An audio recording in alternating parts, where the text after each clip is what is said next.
Hello fellow model builders. So I decided to buy one of these Dspiae surface sanders, but it's meant to sand arced surfaces. Up until now I've been using these generic nano files, and I think they work really great. I mean, for the cost of these things, they're just awesome because you can see what you're filing away, and in my case it's the nubs of like a Gundam model kit. But you know, being a flat hard surface, it might take off too much, including the whole edge of the part. So I thought it would be worth a try to get this. I bought this off AliExpress, and I paid more for this because it's aluminum. There's some 3D printed ones that probably work fine, but my experience, you know, metal's gonna last forever, but a piece of plastic might crack eventually. Alright, so the actual model number of this thing, if you want to look it up, is an AT-CSS.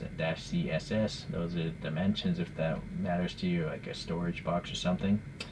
And obviously that's the brand, and it's also known as the Cylindrical Surface Sander. So let's take a look. As usual, really fancy packaging. I have the files from this brand, and I don't like them at all because you can't see the part that you're filing. So I prefer these generic files more. That's a nice dense foam. Okay, so yeah, it's aluminum, it's anodized red, and yeah, very cool to the touch. You know what? You could actually use this as a slingshot frame.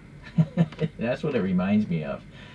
And then I thought maybe I should actually just use some of my slingshot frames as sanders, but I think if you are doing a lot of sanding, you want to have something as lightweight as possible. But my slingshot frames are much bigger than this and bulkier because it's supposed to be ergonomic. This is slightly ergonomic, you know, but it is just a, you know, flat piece of aluminum that they probably CNC'd out or laser cut, and then they soften the edges, so that's nice. Nothing here can cut you or anything like that because there's a pretty big radius around the whole thing. You can also hang it on a peg pretty easily there. These look like stainless steel adjustment screws, and they have a knurling on them for good grip.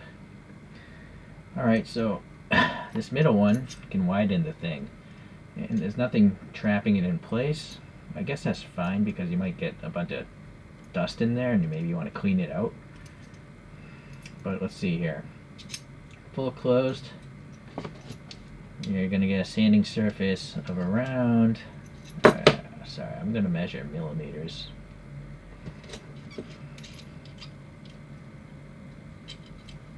Well, you're going to get a 56 millimeters of sanding, but because the height of this, you're not actually going to be able to use that much of it. Maybe more like 50 or something. And then you're going to have to add, ideally, 9 to each side.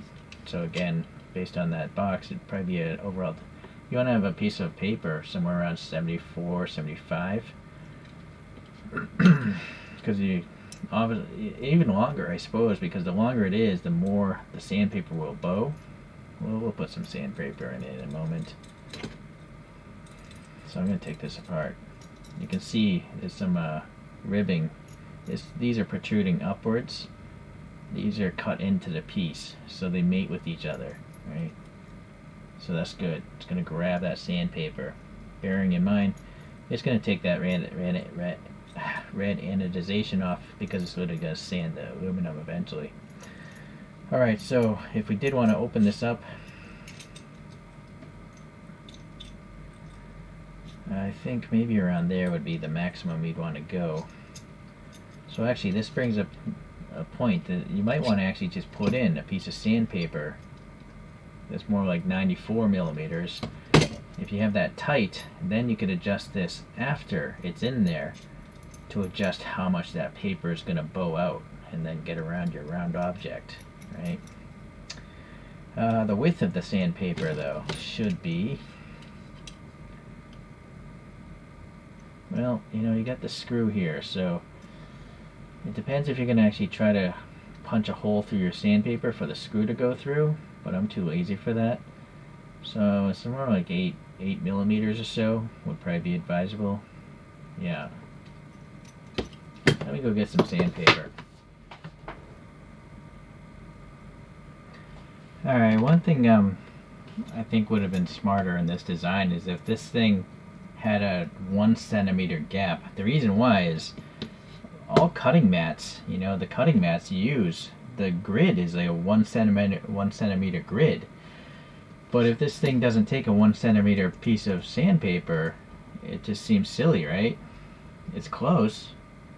Well, maybe it'll be okay, but they could have easily just had a slightly longer piece of metal, right, to clamp the whole thing. I ended up, by the way, using double-sided tape, and one side is 600 grit, one side is 1000 grit, so I could just flip it over and have two different sanding surfaces. I suppose if you want to get creative, you could use double-sided foam tape if you really wanted a super smooth surface, but I don't think that would matter because you can adjust the tension of this thing. So as you see, I have it extended quite a bit, a good fingerful, and I'm going to just jam this in here, I guess.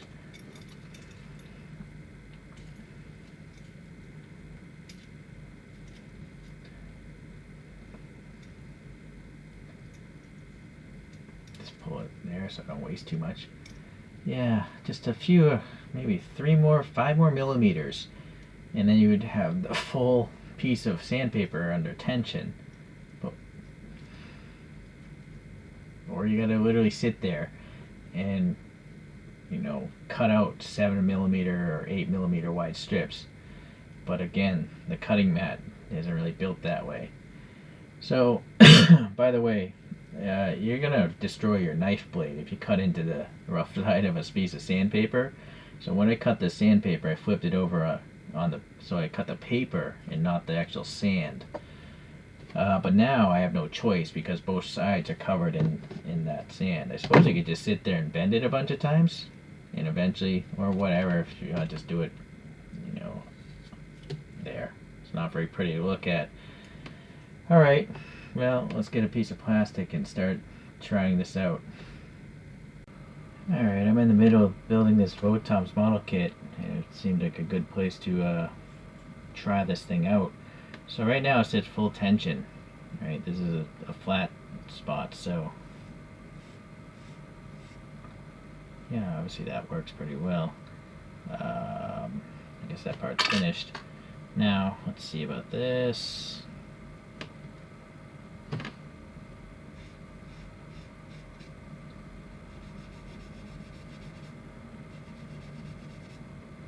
It's 1000 grit, so that's good for painting. So you can see, you know, the paper's going to start to move, and I haven't even loosened it at all.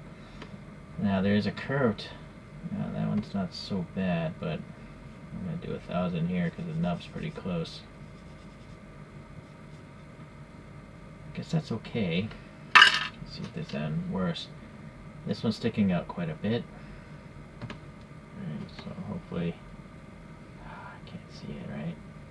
There, that one's sticking out quite a bit. So I'm going to do the 600.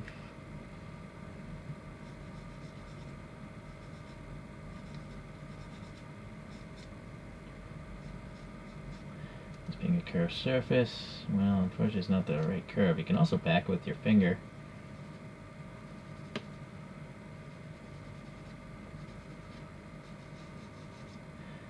Alright, maybe we'll do 1000.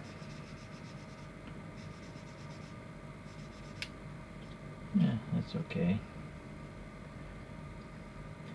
And if that seems, well, 1000 is fine for paint.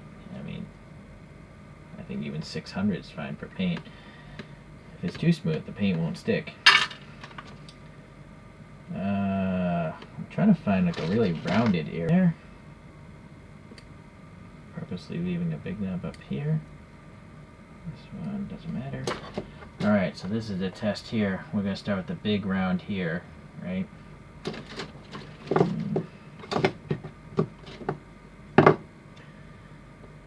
Now, see, well, I guess that's okay, but just for the heck of it, I'm going to loosen this paper up a little bit. Right? So it's quite round now.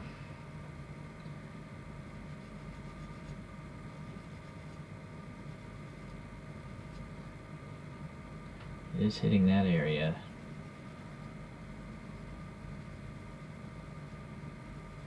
Now you remember remember, this is 2 pieces of sandpaper and a piece of tape, so that's why it's not flexing as much as one single piece would. Alright, now we're going to go to the 1000 grit.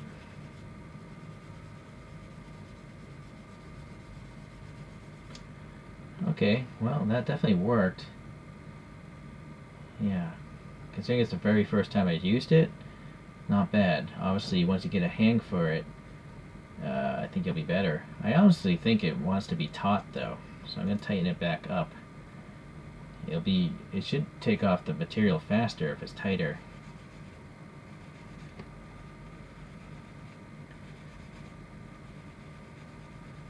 So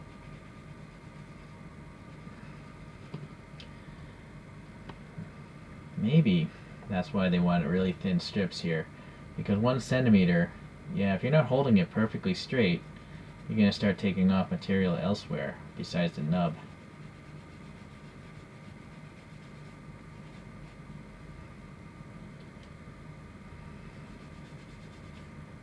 Go to 1000.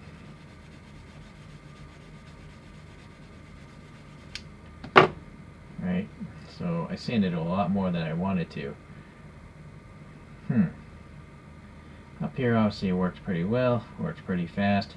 If you're going to be painting the parts, then it doesn't really matter, right? But if you're not going to be painting this, you're going to have to go back with one of those polishing sponges and polish this even further. Let's do a comparison now to just the the nano glass file. So here's the rectangular one.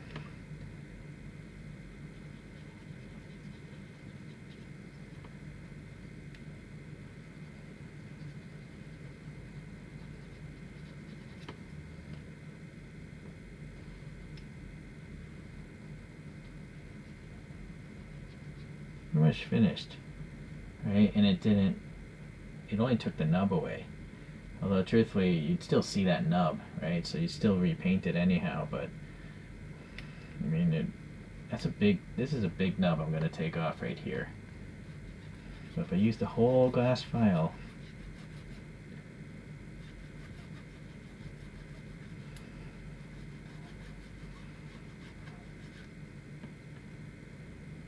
yeah.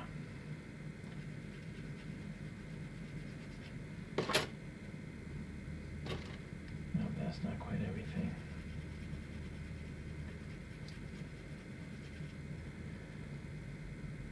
Now this time the glass file did gouge in over here and here, so that's what I was hoping this would be a good cure for.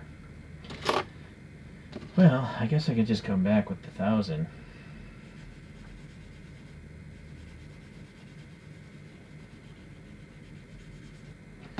And for painting, that's perfectly fine, right? It doesn't look nice now, but let me get a polishing sponge.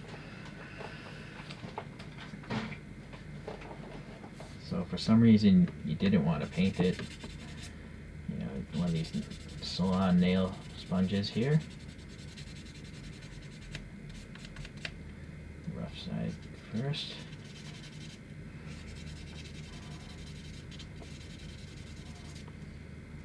Alright. Then the polishing side, the white side.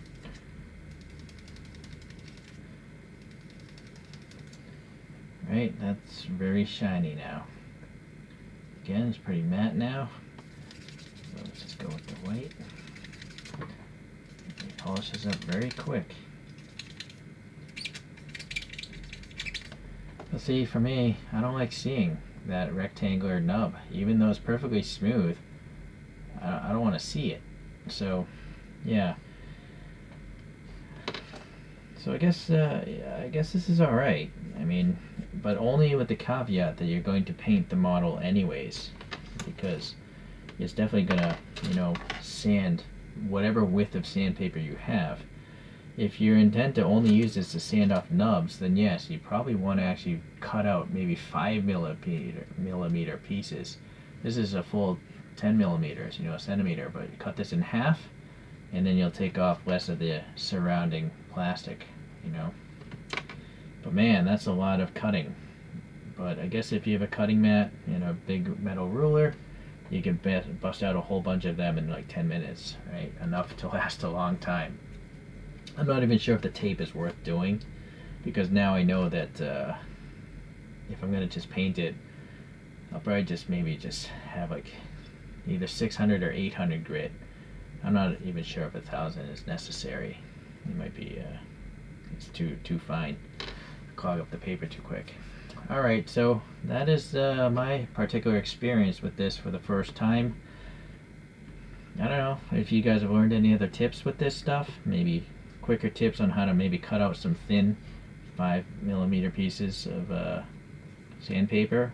For me, I just think a cutting mat and a steel ruler, but maybe there's even something faster.